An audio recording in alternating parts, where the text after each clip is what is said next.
یہ علامات قیامت میں ہے کہ نوعمر سٹیجوں پر کھڑے ہوں گے اور بندروں کی طرح ناچیں گے۔ ہاں، آپ اور ہم اس کو دیکھ سکتے ہیں، کیا صورتحال ہے آپ کے سامنے۔ سب سے پہلی مہارت اس کو علم تفسیر میں ہونی چاہیے، کم از کم قرآن مجید کا ترجمہ پڑھا ہوا ہو، تفسیر پڑھی ہوئی ہو، اور کسی قابل اعتماد استاد سے تفسیر پڑھی ہو۔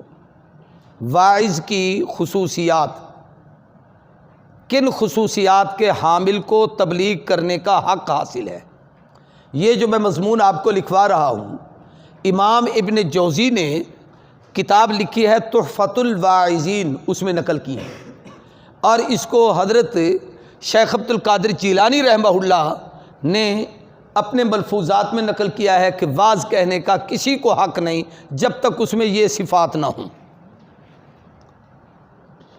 یہ علامات قیامت میں ہے کہ نوعمر سٹیجوں پر کھڑے ہوں گے اور بندروں کی طرح ناچیں گے۔ ہاں، آپ اور ہم اس کو دیکھ سکتے ہیں، کیا صورتحال ہے آپ کے سامنے۔ سب سے پہلی مہارت اس کو علم تفسیر میں ہونی چاہیے، کم از کم قرآن مجید کا ترجمہ پڑھا ہوا ہو، تفسیر پڑھی ہوئی ہو، اور کسی قابل اعتماد استاد سے تفسیر پڑھی ہو۔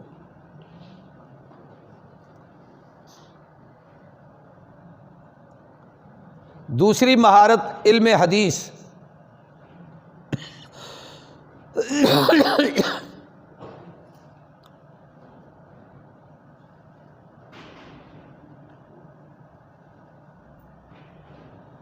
تیسری مہارت علم فقہ۔ اس کی وجہ یہ ہے کہ آپ جب جہاں کہیں تقریر کرنے جاتے ہیں تو لوگ آپ سے متاثر ہوتے ہیں، وہ مقامی شیخ الحدیث سے بڑا عالم آپ کو سمجھتے ہیں، اس لیے لوگ مسائل آپ کو سے پھر پوچھیں گے۔ اگر آپ کو قرآن حدیث اور فقہ پر عبور نہیں تو مسئلہ بتائیں گے تو جھوٹ بولیں گے، غلطی کریں گے۔ حضرت میاں مسعود احمد صاحب دامت برکاتہم العالیہ کو ایک مرتبہ میں نے عرض کیا کہ حضرت آپ جلسوں میں لوگوں کو ٹائم دیا کریں، آپ کی زیارت کی وجہ سے بہت سارے لوگوں کو واعظ سننے کا موقع ملتا ہے، ورنہ ہمیں سننے کے لیے کون آتا ہے۔ تو میاں صاحب نے بڑے درد سے ایک بات مجھے کہی بعد میں، فرمان لگے اکثر واعظ اپنی گفتگو میں جھوٹے قصے بیان کرتے ہیں، جھوٹ بولتے ہیں، میں چپ رہوں تو گونگا شیطان بنوں، اس لیے میں ان کی تقریروں میں جاتے ہی نہیں۔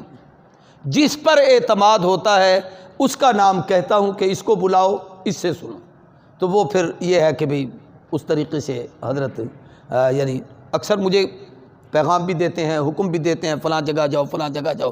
کل وہ ایک مفتی صاحب نے آپ کو واقعہ سنایا تھا، وہ کسی آدمی نے خواب دیکھا، میاں صاحب کو آ کے کہا جی مجھے کسی نے کہا ہے کہ دین پور جاؤ، وہاں سے پیر اس کو بلا کے لے آؤ اور تقریر کریں۔ تو میاں صاحب نے مجھے فرمایا یار فقیر آدمی ہے کوئی، اچھا اس کو دین پور کا پتہ نہیں تھا، وہ وہاں سے اپنا کیا کہتے ہیں وہ شریف کے قریب کہیں رہتا تھا، وہاں سے چڑھا کراچی چلا گیا، بنوری ٹاؤن جا کے اس کو پتہ چلا کہ دین پور تو وہاں قریب خانپور میں ایک جگہ ہے، پھر وہ یہاں آیا، پھر اس نے یعنی اتنا سادہ تھا، وہ تہبند باندھا ہوا تھا، تہبند کے اندر نہ اس نے وہ کچھ سکے، پیسے، روپے یوں باندھے ہوئے تھے اور کچھ کھانے پینے کی چیزیں ساتھ لی ہوئی تھیں۔ تو میاں صاحب کو کہا سی ایک کرایہ آپ کو دیتا ہوں آپ، تو میاں صاحب نے فرمایا کہ بھی میں اپنا مبلغ بھیجوں گا، وہ آپ کے پاس تقریر کر جائے۔ تو حضرت میاں صاحب نے مجھے فرمایا کہ آپ نے جانا ہے، ایک تو ان سے کرایہ نہیں لینا، دوسرا یہ ہے کہ وہ غریب آدمی تھا، اس کی شکل و شباہت وجاہت سے لگتا ہے، تو وہاں پر آپ نے اس کے پاس کھانا بھی نہیں کھانا، کھانا اپنی کسی دوست کو کہو۔ میں نے اس شریف ایک دوست تھے سید انعام صاحب بھی ہیں، اللہ تعالیٰ ان کی عمر صحت میں برکت دے، ان کو کھانے کا کہا، کھانا ان کے پاس کھایا، پھر ہم وہاں سے کچھ دوست گئے وہاں پر، بالکل جنگل دیہات تھا، گرمیوں کا موسم تھا، ظہر کے بعد اس نے تقریر کروائی۔ یہ اس آدمی کے اخلاص کی برکت میں سمجھتا ہوں کہ کوئی مسجد نہیں تھی، کوئی محلہ نہیں، ایسی چند ایک مکان تھے، وہاں ایک آدمی نے زمین کا ٹکڑا دیا، دو چار دوست جو وہاں سے میرے ساتھ گئے تھے شہری اچ شریف کے، انہوں نے وہ ماحول دیکھا تو انہوں نے کہا جی ہم ان کی مسجد بنانے میں کوشش کرتے ہیں، پھر انہوں نے اس کا ارادہ کیا، واپس ہم آئے تو پھر ہم ان کے پاس اپنے دوستوں کے بعد ٹھہرے، کھانا چانا ان کے پاس کھایا، تو وہ اس آدمی کی محنت تھی، اللہ نے اس کو قبول کیا، اب وہاں پر ایک دین کا درس بنا ہوا ہے اور بچے پڑھتے ہیں اور دین کا ماحول ہے۔ تو یہ ہمارے بزرگوں کی توجہات ہوتی ہیں، لیکن کوئی بزرگوں کے پاس آئے تو فائدہ ہوتا ہے، بزرگ چل کر کسی کے پاس جائیں فائدہ ضرور ہوگا، لیکن پھر وہ طالب بنے، آپ تو نہ بنے۔ اس لیے آپ کو دین کا طالب بننا چاہیے۔ عربی میں اگر گفتگو کرنا چاہتے ہیں تو عربی میں مہارت ہونا ضروری ہے، عربی میں نہیں۔ روزانہ ان کو لکھواتا ہوں جی صحیح اور غلط الفاظ کیسے کیسے، ہمارا تلفظ کیا ہوتا ہے، کہتے کیا ہیں۔ خطیب کا لباس سادہ اور مزاج بھی سادہ ہو، مگر صفائی ضروری ہے کہ نفاست طہارت ایمان کا بڑا حصہ ہے۔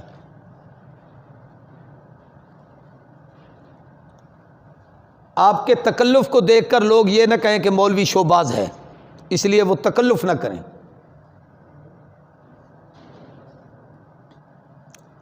مولانا عبدالشکور دین پوری کی وفات ہوئی تو مولانا لقمان مرحوم نے ایک جملہ کہا تھا کہ لوگوں، غریبوں کے حصے کا مولوی چلا گیا ہے، جو غریبوں کو واعظ کرتا تھا، غریبوں کے پاس جاتا تھا۔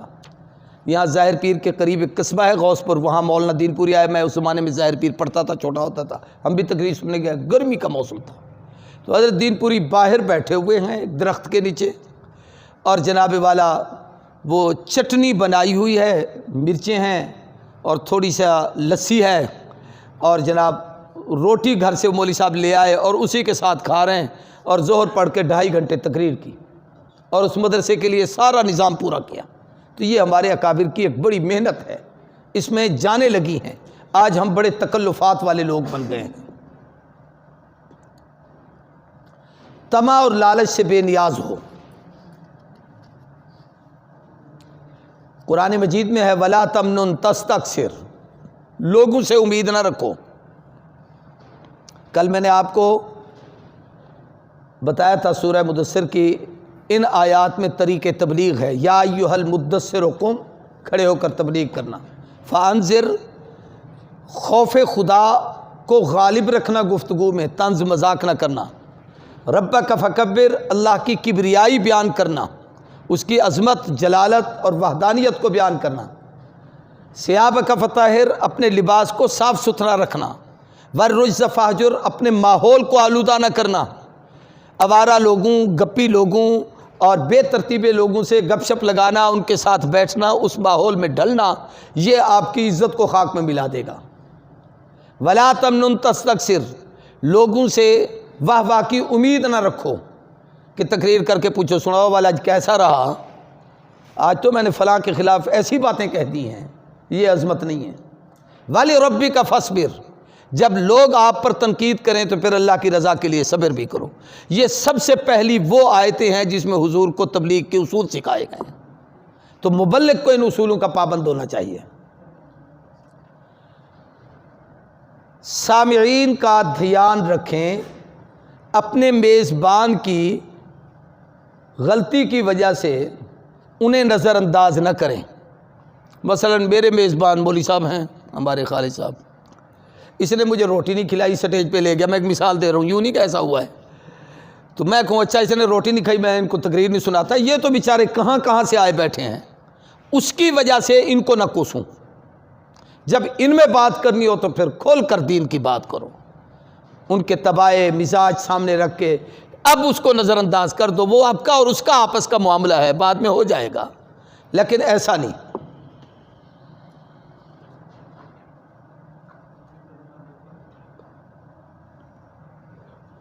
بلا وجہ واز سے گریز نہیں کرنا چاہیے، جیسے ہمارے ہاں بعض وقت بس آپ نے مجھ سے فلاں ٹائم لیا تھا، رات کے 12 بج گئے، اب تاریخ بدل گئی ہے، میری تقریر کا وقت ختم، میں جا رہا ہوں، ایسا نہ کیا کریں۔ بلا وجہ تقریر سے گریز نہ کریں، کوئی وجہ ہی نہیں ہے۔ اب وہ آخر انتظام کرنے والوں کا اپنا بھی تو ایک نظم ہوتا ہے نا، وہ بھی تو بیچارے پریشان ہوتے ہیں، پھر ان کے پاس مہمان آ گئے ہیں، علماء آئے ہیں، ان کو بٹھانا ہے، ان کو کھانا کھلانا ہے، پانی پلانا ہے، کسی کو سٹیج پہ لے جانا ہے، کسی کے آنے میں تاخیر ہو گئی ہے، تو اب اس وجہ سے آپ چڑ جائیں، ناراض ہو جائیں، اٹھ کے چلے جائیں۔ ہندوستان اپنا سندھ میں ایک جگہ ہے ماتلی، وہاں ہم تقریر پہ گئے ہوئے تھے، میں تھا، میرے ساتھ سندھ کے کچھ علماء تھے، ان میں حضرت مولانا عبدالغفور سجاول، بہت بڑے شیخ الحدیث تھے سجاول کے، وہ بھی تھے رحمۃ اللہ علیہ، مولانا عبدالحمید لونڈ بھی تھے۔ تو اب جلسے کی جگہ پہ بیٹھے ہیں، کھانا کھا لیا ہے، جلسہ شروع ہے، تقریر کے لیے تیاریاں کر کے سٹیج پہ جا رہے ہیں، تو ایک مولوی صاحب کو ایک مولانا صاحب کا فون آیا، کوئی تو فلاں کے جلسے پہ چلا گیا ہے، اس کا تو ہمارے ساتھ اختلاف ہے، تمہیں وہاں تقریر نہیں کرنی چاہیے۔ مولوی صاحب نے کہا اچھا جی میں 10 منٹ تک آتا ہوں، گاڑی کھینچی اور چلے گئے۔ اب وہ مجھے لے گیا، اس نے کہا وہ آتا ہے تو چلو پھر آپ تقریر بس کر دینا۔ اب وہ تقریر کرتے کرتے 2 گھنٹے گزر گئے، میں گھڑی بھی دیکھوں، اس کو بھی دیکھوں، تقریر بھی کروں۔ آخر میں نے اس سے پوچھا یار کیا ترتیب ہے، وہ مولوی صاحب آ رہا ہے یا نہیں؟ اس نے کہا آپ دعا کرا دیں، وہ کہیں چلا گیا۔ تو یہ اچھا نہیں لگتا، بلا وجہ تقریر کسی کے کہنے سے آپ ایسا کیوں کر رہے ہیں؟ یا تو اس کو ٹائم نہ دے، دیا ہے تو پھر کوشش کرے نبھانے کی، پہنچنے کی، بھگتنے کی۔ ابن جوزی نے ایک بات اس دور میں لکھی جو آج سچی ہے کہ حاکم کی اجازت کے بغیر تقریر نہ کرو۔ اب آپ مجبور ہیں، حکومت سے اجازت نامے لیتے ہیں، جی ہم نے جلسہ کروانا ہے، محفل کرانی ہے، قرآن آ رہے ہیں، نعت خوان آ رہے ہیں، اب کیوں اجازت لیتے ہو؟ اس وقت ابن جوزی، ہمارے کئی لوگ کہتے ہیں ہوئے ایسا کہیں کہ کہیں سے اجازت گنتے ہیں، یہ ملک کے قانون کی بغاوت کرتے ہیں۔ ابو حنیفہ کے ہاں قانون یہ ہے کہ اجازت مانگو، اس لیے سے امام اعظم ابو حنیفہ نے جمعہ کی شرائط میں یہ لکھا ہے کہ جمعہ وہاں پر پڑھو جہاں حکومت کا نظم ہو، جہاں پر پولیس ہو، جہاں پر نگرانی ہو، جہاں پر انتظامیہ موجود ہو، اور وہاں آپ حضرات کی جان مال عزت و آبرو کی حفاظت کے اسباب ہوں، تب جمعہ ہوگا، ورنہ ایسے جمعہ نہیں ہوگا۔ واز کہنے کے لیے اچھے وقت کا انتخاب کریں۔ اس کا طریقہ یہ ہوتا ہے کہ جماعت سے مشورہ۔ اچھے وقت سے مراد یہ ہے کہ سب سے بہترین وقت میرے نزدیک مغرب سے عشاء ہے۔ سیدنا عبداللہ ابن مسعود کی عادت تھی کہ وہ ہر شب جمعہ کو تقریر کرتے تھے۔ میں کبھی کبھی تبلیغ والوں کے متعلق سوچتا ہوں کوئی کام ان کا خلاف شریعت اور خلاف سنت نہیں ہے، ہر کام کی کوئی نہ کوئی دلیل ہے۔ اب یہ ابن مسعود کا یہ عمل تھا، ہم چونکہ ابو حنیفہ کے پابند ہیں اور ابن مسعود کی فقہ کے پابند ہیں، تو وہ شب جمعہ کو واز کرتے تھے، اس لیے تبلیغ والے شب جمعہ کا اجتماع کرتے ہیں، اور وہ مغرب کے بعد واز کرتے تھے۔ سیدنا ابو ہریرہ کی عادت تھی کہ جمعہ کے دن امام کے منبر پر آنے سے پہلے حدیثیں سناتے تھے۔ یہ جو آپ کے علماء بر صغیر میں جمعہ کے خطبے سے پہلے تقریر کرتے ہیں، یہ حضرت ابو ہریرہ سے ثابت ہے۔ تو یعنی ان کا ایک طریقہ تھا اس طریقے سے۔ ایسے ہی بعض بزرگ عصر کی نماز کے بعد بیان کرتے تھے۔ تو اوقات کی ترتیب کو سامنے رکھنا چاہیے، جس وقت دوست جڑیں۔ دیہاتوں میں عام طور پر دن کا جلسہ ہوتا ہے، اس وقت لوگ آ جاتے ہیں۔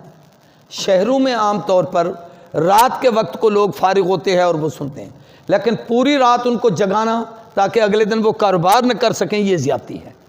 اتنی دیر جتنی دیر میں وہ گویا یوں سمجھ لیجئے کہ بھئی جاگ سکیں، اطمینان کے ساتھ آپ کے مہمانوں کی بات سن سکیں اور جا سکیں۔ پھر ہمارے اندر بڑی کمزوری ہے کہ عام مہمان کو بٹھا کے سلا کے بٹھا کے عام نعت خوانوں کو لگائے رکھیں گے۔ جب رات کے 2 بجیں گے، آپ کے جو اہم لوگ ہیں اٹھ کے چلے جائیں گے، جن لوگوں نے واز سننا ہے، جن کو آپ نے دین سمجھانا ہے، جن تک آپ نے اپنی بات پہنچانی ہے، وہ سارے چلے گئے۔ اب وہ کہتے ہیں، ایک اور استعمال ہوتا ہے جی بلا تاخیر اب تشریف لاتے ہیں۔ اب اور کیا تاخیر ہوگی؟ اس سے اور بھی کچھ کرنی ہے تو کر دو۔ عبداللہ بن مسعود علیہ فجر کی نماز کے بعد بھی کسی کی تقریر کروا دیتے ہیں، یعنی اذان ہو جاتی ہے، پھر تقریر ہوتی ہے، بعد میں دعا ہوتی ہے۔ تو یہ کوئی کمال نہیں ہے کہ آپ ساری رات لوگوں کو جگوائیں۔ وہ دور گیا عطا اللہ شاہ بخاری کا کہ پوری رات لوگ جاگتے تھے۔ اب لوگوں کے طبائع کمزور ہو گئے ہیں، ان کو سامنے رکھنا چاہیے۔